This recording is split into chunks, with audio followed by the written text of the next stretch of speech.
நினைச்சதெல்லாம் நடக்கும்னு நம்மகிட்ட நிறைய எதிர்பார்ப்பு அதிகமாக இருக்கும். ஆனால் ஏமாற்றம் அதிகமாக நமக்கு எதுவுமே இங்கே வேணான்ற நிலைக்கு மனநிலை போயிடும்.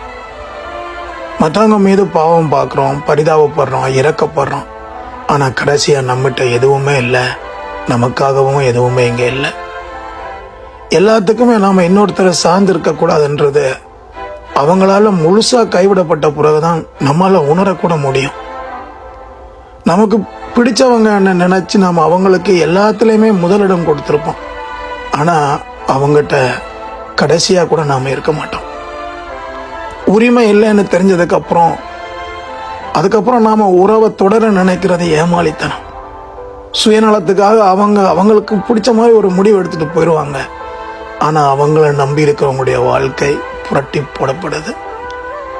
எவ்வளவுதான் நம்பினாலும் பழகினாலும் ஒருத்தருடைய மனசை நம்மால் துல்லியமாக இடையெல்லாம் போட முடியாது. ஏன்னா தேவைப்பட்ட அது எப்படியும் மாறும். ஏமாத்திட்டாங்க, நம்ப வச்சுட்டாங்க, பொய் சொல்லிட்டாங்க, துரோகம் பண்ணிட்டாங்க, தனியாக விட்டுட்டு போயிட்டாங்க அப்படின்னு நாம் உள்ளுக்குள்ளே புலம்புவோம்.